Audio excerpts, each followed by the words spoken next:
My name is Dr. Blake Schusterman, and I'm a real doctor with a real passion for cooking. Join me as I share recipes that are healthy, easy to make, and most important, delicious. Let's get cooking. Welcome everyone, I'm the Cooking Doc, and once a week I trade in my doctor's coat for a cooking apron, and I teach you how to make healthy recipes that taste delicious. And this week we've got a special treat. We reached out to all of our Facebook fans and we asked you guys, what do you want us to make healthy? What recipes out there can you not eat because they don't fit in with your specific diet or your health conditions? And we got some great requests. And we got some desserts, we got some sauces, we got some side dishes, but the most requested dish was fettuccine alfredo. So here we are, we're gonna make fettuccine alfredo healthy, and we're gonna make it taste good. I searched the web looking for a healthy fettuccine alfredo recipe, and I came across one on juliasalbum.com, and Julia has really taken fettuccine alfredo and made it much healthier than the normal version. And we're gonna take her recipe and just take out a little bit of the cream and maybe a little bit of the carbohydrates so that somebody who has diabetes or kidney disease or is trying to look for even a lower fat alternative can really enjoy it. Okay, so the first part of this recipe kind of takes the creamy sauce and uses a secret ingredient to give it that creamy texture without all the extra cream, and that's cauliflower. And you've seen me use cauliflower in other recipes as rice or as couscous, but we're going to use it here for the base of our creamy sauce. All right, and just let that boil for about 40 minutes till it gets really soft. Now while the cauliflower is cooking, we're going to get onto our chicken. And for this recipe, we're going to use boneless, skinless chicken breasts. We're going to saute them over medium-high heat until they're brown on both sides. We're going to cook them in a little bit of olive oil and seasoned at the beginning with salt and pepper. While the chicken is cooking and while the cauliflower is boiling, we're going to get our pot of water ready for the fettuccine. To that pot of water, we're going to add a little bit of salt. And it's okay to add a little bit of salt because you're controlling every ingredient that you're making here today. So if you add a little bit of salt to the boiling water, you don't add salt to something else if you're on a low sodium diet. And for people with kidney disease or heart disease, you want to keep your sodium level down, and the best way to do that is to control everything that you're cooking and do it at home. All right, we're going to use whole wheat fettuccine here, and we're going to just pop it in our boiling water. Give it a quick stir to keep those noodles from sticking together. You may have heard out there that pasta is an unhealthy part of the diet, and you have so many people that are going paleo or people that are on low carbohydrate diets. And for some people that makes sense, but there are ways to incorporate pasta as a healthy part of your diet, and you've seen that in the Mediterranean cultures especially. So some of the keys towards eating pasta as part of a healthy diet are: try to choose whole grain pasta if you can find it. It'll have a little more fiber in it than the regular pasta, as well as a little more protein, and it'll have the micronutrients that aren't ground out when they make kind of traditional white pasta. All right, let's test it and see if it's done. It's got a tiny little bite, which means it's al dente, so it's done. Let's take it out. Just gonna flip our chicken breast here. Got a nice brown color, even on the outside. And just let that cook 3 to 5 more minutes till it's 165 degrees on the inside. And just take that chicken and set it aside.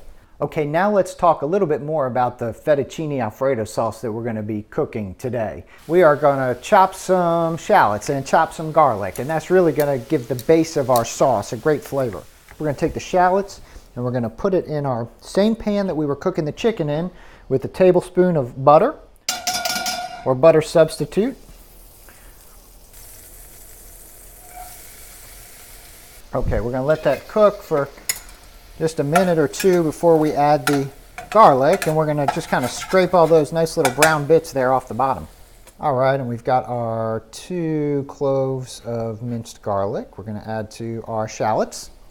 Now we're going to let that cook for another couple minutes. Now to our shallots, we're going to add a 1/4 cup of unsalted vegetable broth. Okay, now we're gonna add our 1/4 cup of almond milk, and this is instead of the cups of cream, okay? You could use any milk substitute if you wanted. Whisk that together. All right, bring it to a boil. And then we're gonna add a 1/2 cup of Parmesan cheese to it as well. And whisk it all together and get it really hot and melty. Okay, we're gonna let that heat up and come to a boil. And we're gonna take that and we're gonna blend it in our food processor with our very soft cauliflower, which is gonna add a nice nutty flavor to it. If you don't have a food processor, you could always just mash this with a like a potato masher or something like that. If you don't know how to use a food processor, then good luck. It took me about 10 years before I figured out how to use this thing correctly. And now we're gonna add that delicious Parmesan cheese shallot mix. And it's gonna blend up and just make this really delicious and creamy sauce. Okay, let's put this blended creamy sauce back in the pot and warm it up and finish our sauce. Now we're gonna add a 1/4 teaspoon of nutmeg. It's gonna make the flavor extra nutty. And then a little salt and pepper to taste. Add 2 cups of peas. These are frozen peas that have been just cooked in the microwave. And then we're gonna add our pasta. Let it get coated all the way through with the sauce. All right, we're gonna start getting our finishing touches here. We're gonna chop some parsley, and then we're gonna slice up our chicken. You can do it without the chicken if you want a vegetarian version.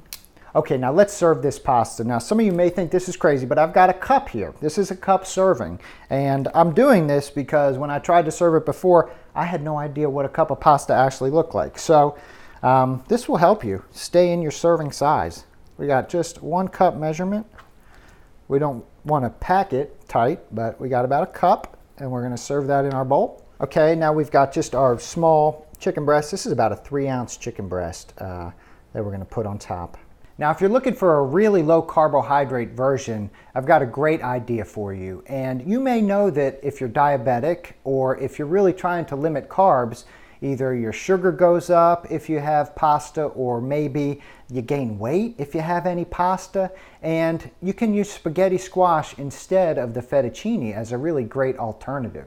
I've reserved a little bit of our sauce on the side, and I've got our spaghetti squash that's been cooked and shredded so it looks just like spaghetti. Not important really to limit this to the same cup if you wanted a little extra, because it doesn't have the same carbohydrate load. All right, so here we go. Let's taste them. We've got our low carbohydrate version, and we've got our regular fettuccine pasta chicken Alfredo, and we're gonna taste them.